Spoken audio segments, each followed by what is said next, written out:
السلام علیکم جی. کیا جی وعلیکم السلام ورحمۃ اللہ وبرکاتہ. اچھا سر, مجھے یہ بتائیں 16 مہینے کی حکومت رہی پی ڈی ایم کی, اور اب روزانہ کی بنیاد پہ کوئی نہ کوئی نیا بیان آ جاتا ہے کہ یہ اس میں ہم ملوث نہیں تھے یا یہ ہم نے نہیں کیا. تو آپ کیا سمجھتے ہیں کہ یہ ساری چیزیں کیسے ہوئیں اور کس نے کیا؟ کیونکہ پی ڈی ایم تو یہ کہہ کر آئی تھی کہ ہمیں عوام کے دکھ درد اور تکالیف کا مداوع کرنا ہے. جی بسم اللہ الرحمن الرحیم. جی بھائی جان, آپ نے جو بات کی کہ پی ڈی ایم کی جو گورنمنٹ تھی 16 مہینے, لیکن اگر اس میں دیکھا جائے جتنی بھی جماعتیں تھیں پی ڈی ایم میں, وہ ایک 75 سال سے ملک میں مسلط رہیں. اس میں پیپلز پارٹی تھی, نون لیگ تھی, جمعیت علماء اسلام تھی, جتنی بھی جماعتیں تھیں ساری کی ہر کسی نہ کسی صوبے میں کسی نہ کسی صورت میں وہ حکومت میں رہی ہیں. اب ان کا یہ کہنا کہ جی ہماری طرف سے نہیں ہوا, انہی کا کیا ہوا ہے سارا, کیونکہ ملک کا پیسہ لوٹ کے وہ باہر لے کے گئے, ٹھیک ہے, اور آئی ایم ایف کے سامنے عوام کو گروی رکھتے رہے, اور عوام آئی ایم ایف سے ایسے انہوں نے معاہدے کیے کہ جو عوام کی اس میں سہولت کے لیے نہیں تھے. تو اس وجہ سے یہ جو مہنگائی کا جو زور ہے اسی وجہ سے ہے کہ ہمارے جو حکمران رہے ہیں وہ چور رہے ہیں, ڈکیت رہے ہیں, اپنی جیبیں انہوں نے بھری ہیں, عوام کا انہوں نے نہیں سوچا. اچھا مجھے یہ بتائیں, اب کیسے دیکھتے ہیں یہ روزانہ کی بنیاد پہ ایک نگران حکومت کو یہ مطالبات کرتے رہتے ہیں جی مہنگائی کم کریں, بجلی کا کوئی حل نکالیں, پیٹرول, مطلب کیا نگران حکومت کا یہ کام ہے جو مطالبات ان سے کیے جا رہے ہیں؟ سر میرا نہیں خیال, کیئر ٹیکر گورنمنٹ جو ہوتی ہے وہ کوئی بھی معاہدہ کر سکتی ہے یا منسوخ کر سکتی ہے. جو الیکٹڈ گورنمنٹ ہوتی ہے وہی کوئی بھی معاہدہ کر بھی سکتی ہے اور اس کو ختم بھی کر سکتی ہے. جو کیئر ٹیکر گورنمنٹ ہوتی ہے اس کا تو کام جسٹ اتنا ہے کہ اس نے تو الیکشن کروانا ہے, اور جو نیکسٹ الیکشن میں جیت کے جماعت آئے گی اس کے حوالے گورنمنٹ کرنی ہے, ٹھیک ہے. تو کیئر ٹیکر گورنمنٹ سے یہ مطالبہ کرنا ہے تو عوام کو ایک بیوقوف بنانے والی بات ہے کہ خود تو وہ 16 مہینے گورنمنٹ میں رہے, آج انہی کے بندے اٹھ کے اب وہ کہتے ہیں کہ جناب ہمیں خدمت کا موقع دیا جائے, ٹھیک ہے. اب 75 سال سے ان کو موقع ملتا رہا, جیسے کہتے ہیں جی میاں صاحب آئیں گے تو ملک کی تقدیر بدل دیں گے. 81 سے لے کے 2023 تک اگر ہم دیکھیں تو ان کا خاندان پنجاب میں یا پاکستان میں وفاق میں کسی نہ کسی صورت میں گورنمنٹ میں رہا, چاہے وہ وزیر اعلیٰ رہے اور وزیر اعظم خود رہے, بھائی وزیر اعلیٰ رہا, اس کے باوجود وہ کہتے ہیں جی ہمیں خدمت کا موقع نہیں ملا.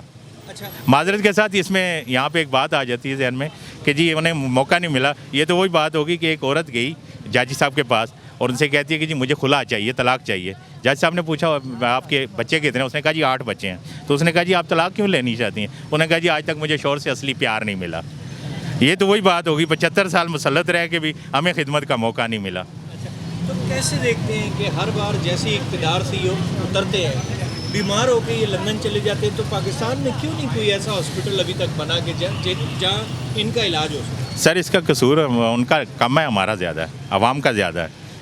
عوام کا اس لیے زیادہ ہے کہ جب وہ لوگ باہر سے واپس آتے ہیں, ابھی جب الیکشن آئے گا تو یہی عوام ہوگی جو آج مہنگائی کا رونا رو رہی ہے, جو بجلی کے بلوں پہ سڑکوں پہ نکل رہی ہے, یہی عوام ہوگی. ہمارے ہی بھائی ہوں گے, ہمارے ہی دوست یار ہوں گے, زندہ آباد مرد آباد کے نعرے لگائیں گے, پھر 5 سال ہم ہی ہاتھ الٹے کر کے روئیں گے. تو ہمیں اب سوچنا پڑے گا تھوڑا سا, کہ ہمیں یہ سوچ کے دیکھنا پڑے گا کہ ووٹ دیتے ہوئے ہم یہ دیکھیں کہ ہم ووٹ کس کو دے رہے ہیں. کہ آیا بار بار اسی شخصیت کو ہم دیتے رہیں گے تو ظاہری بات ہے پھر ہمارا یہی حال ہونا ہے. ہمیں کوئی نہ کوئی بدلاؤ لانا پڑے گا. حل کیا نظر آتا ہے؟ حل میرا تعلق جو ہے کیونکہ تحریک لبیک پاکستان سے ہے, تو حل تو ایک ہی ہے بس, نظام مصطفیٰ. شرعی نظام اس ملک میں نافذ ہو جائے, نظام مصطفیٰ نافذ ہو جائے تو انشاءاللہ سارے مسائل حل ہو سکتے ہیں. آپ لوگوں کا اپنا ایک ویٹیج ہے, جی بالکل الحمدللہ. لوگ دیکھتے ہیں, آپ لوگوں کے ماننے والے ہیں, تو آپ لوگوں کو نہیں لگتا کہ اگر آپ لوگ آتے فرنٹ پہ آتے یا اس بات کے اگینسٹ آتے تو اس سے آپ لوگوں کو فائدہ ہو سکتا تھا یا عوام کو فائدہ ہو سکتا تھا؟ جی سر, پہلی بات تو یہ ہے کہ سعد حسین رضوی صاحب تشریف لائے تھے, تحریک لبیک پاکستان نکلی تھی, اور جب نکلی تھی الحمدللہ کراچی سے, جب ہم راستے میں ہی تھے تو گورنمنٹ سے ہمارا معاہدہ ہوا تھا, سارے میڈیا نے دکھایا بھی تھا. اللہ کے فضل و کرم سے میڈیا کے سامنے بیٹھ کے معاہدہ ہوا تھا. پیٹرول کی قیمت بھی ڈاؤن ہوئی تھی, اور یہ ہمارے معاہدے میں لکھا ہوا تھا, ابھی بھی ہمارے پاس موجود ہے تحریری طور پہ, کہ جی مزید بھی اس کو ڈاؤن کریں گے ہم, کہ جیسے ہی روس سے تیل کی مزید جہاز وغیرہ تشریف لائیں گے تو اس کو نیچے کریں گے, اور دوسری بھی مہنگائی کے معاملے میں سارا. اب جو آپ بات کر رہے ہیں نا کہ اب نہیں آ رہے, پہلے میں آپ کو کہہ چکا ہوں کہ پتہ ہے سب کو کہ اب تو وہ ایک سیاسی راؤنڈ کھیلنے والی بات ہے نا, تو وہ ہم نہیں کھیلتے. کیونکہ ہم جھوٹ کی سیاست کرتے نہیں. تحریک لبیک پاکستان جھوٹ کی سیاست نہیں کرتی. اب کیئر ٹیکر سے مطالبہ نہیں کر سکتے کیونکہ اس کے ہاتھ میں ہے کچھ نہیں. اگر ہم آج کاکڑ صاحب سے کہیں گے جی پٹرول سستا کریں, ہم آ رہے ہیں, تو وہ تو کچھ بھی نہیں کر سکتے. وہ تو ہمیں کہہ دیں گے ٹھیک ہے جی میں بات کرتا ہوں IMF سے. معاہدہ تو انہوں نے کیا ہوا ہے نا. مجھے یہ بتائیں الیکشن میں کیا دیکھتے ہیں آپ؟ جی انشاءاللہ الیکشن شعور بیدار کر رہے ہیں. عوام سے یہی گزارش کریں گے کہ خدا را 75 سال سے جن لوگوں کو آپ نے آزما لی ہے, ٹھیک ہے, اب انہیں دوبارہ مت آزمائیں اور دین کے ساتھ کھڑے ہوں, نظام مصطفیٰ کے لیے کھڑے ہوں.